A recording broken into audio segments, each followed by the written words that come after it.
Hello my children and welcome back to another video. I'm Zachary Mueller from, Zach Mueller, and sorry about the intro, I'm just trying to mess around a little bit. As you can tell, I'm wearing my jacket and my beanie. That's about it. I also got Judas Priest razor blade necklace from a really good company who sent me this as well. Pretty picture. But it's a company called Alchemy of England, and they gave me a 10% code off my next order. I'm not going to show you the code because you guys could use it, and I don't really want that happening. But yeah, I'm looking forward to that. Today we're discussing doom metal and its subgenres. Now, there's a few subgenres that I didn't do just because, reasons. Prog doom, there's not enough. It's progressive metal stylistically mixed with some doom elements. Sludge metal, I felt that needs its own video. And stoner needs its own video. And then traditional, which is the same as just regular doom. But stoner and sludge will have their own videos because I love those genres very much. I'm very much connected. But the rest, we got 4, 5, 6, 7, 8, 9 genres to cover.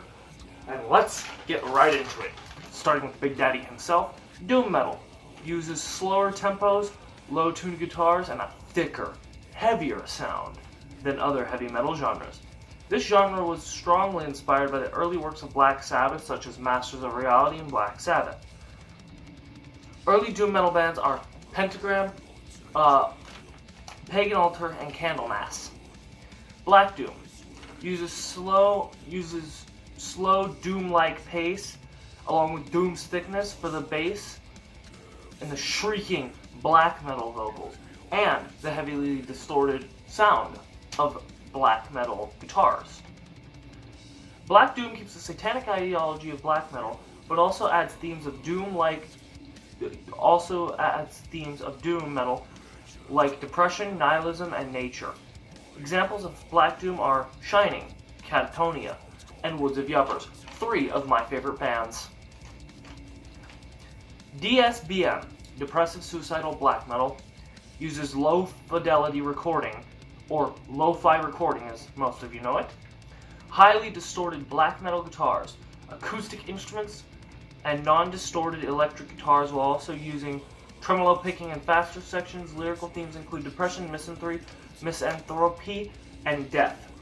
Depressive Suicidal Black Metal bands include Leviathan, Silencer, and Stride, along with Zastar, which is really good to listen to if you're out walking at night. I know this from personal experience.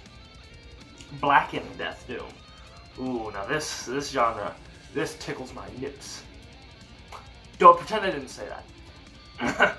Uses slow tempos and monolithic drumming of doom metal, the complex and loud riffage of death metal, and the shrieking vocals of black metal. Black and death doom bands include Soulburn, Faustcoven, and Dragged into Sunlight, of which I have not listened to any of those bands. I'm listening what I know. I am going to go back and listen to this, and I'm going to give a doom metal album recommendation. It's actually probably going to be closer to sludge or stoner, because that's what I've been listening to a lot. And, yeah. So let's get started. Death doom uses the slow tempos and pessimistic atmosphere of doom metal and the deep growling vocals and double kicking drums of death metal. This subgenre was inspired mostly by the early works of Hellhammer and Celtic Frost, or Celtic Frost, depending on how you want to pronounce it. Hard C or Soft C, all up to you. Some death doom bands are Winter, Paradise Lost, and My Dying Bride. I've listened to 2 of those bands, and I can definitely recommend you Paradise Lost and My Dying Bride. Funeral doom. This is another one of my favorite doom subgenres.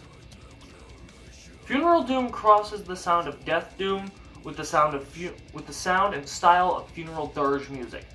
It is played at a very slow tempo and places emphasis on invoking a sense of emptiness and despair. The electric guitars are heavily distorted, and the dark ambient aspects like keyboards and synthesizers are often used to create a dreamlike atmosphere. The vocals consist of mournful chants or growls and are often in the background with the music overlaid above it, basically. Funeral doom bands, a few examples of funeral doom bands are Evoken, Mournful Congregation, and Funeral. doom metal, or drone metal, sorry. The most famous drone band you guys will probably know, but, so if you think you know it, say it before this. I'm going to give you a couple seconds to comment that. So if you think you know one of the most famous drone metal bands, comment. We're going to give it 3 seconds, and let's hope I don't sneeze. Nope, didn't sneeze. Okay. Drone metal uses drones, notes or chords that are sustained and repeated throughout the song. Typically, the electric guitar is performed with a lot of reverb and feedback, while lacking drums and vocals. This makes an atmosphere that's a little odd. I'm not a personal big fan of drone myself. Songs are often very long and lack beat or rhythm in the traditional sense. Drone metal is generally influenced by drone music, noise music, and minimalistic music. Examples of drone metal bands are Earth, Boris, and the most famous example, Sun.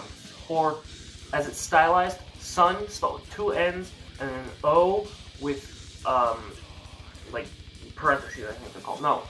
Yes, maybe. Okay. Epic doom has a heavy classical influence. Vocals consist of clean, operatic, and choral singing, accompanied by keyboarding and drumming, performed in a bombastic fashion in order to invoke an epic sensation. Lyrics and imagery are typically inspired by fantasy or mythology. Epic doom bands include Candlemass, Solstice, and Doomsword, of which I love Candlemass. I actually have a kick-ass Candlemass patch on my battle vest, which is being made right now. I call that one the summer and winter, and you'll see why. And the last of our sweethearts on this list, Gothic Doom. A style that combines more traditional doom elements with gothic rock.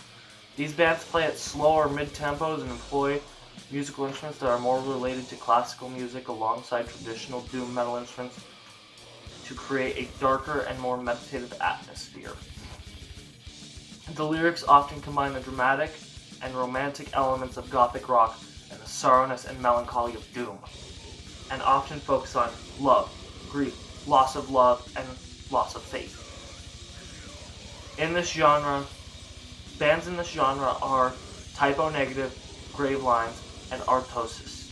I believe is how you pronounce that. I don't know. So that's just doom metal and its subgenres. Now, of course, we didn't cover a few, like I said, but we will get to that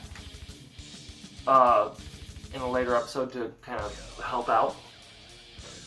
I got requests to do, I think, thrash metal, and I know I have grindcore, which I'm looking forward to do grindcore, but if you also want, I can do regional scenes. Like you had a Boston doom metal scene, you had a Finnish doom metal scene. You know, you have to kind of look at it. So I'm going to leave it up to you guys. Would you guys want a blank metal and its regional scenes as a secondary part to this? Because that would be a more in-depth, and it would be describing the sound that you could often find in that scene. So yeah, if you guys enjoyed this video, please leave a like, subscribe, and a comment for more videos. Check out the guys who lent me the music. Thank you guys very much. Check out my Facebook page, which is more for business, and my Instagram page, which is more of my personal stuff. And our recommended album will be Red Fang, the one with Prehistoric Dog on it. So anyways, once again, thank you for watching. See you in the next video. Bye-bye!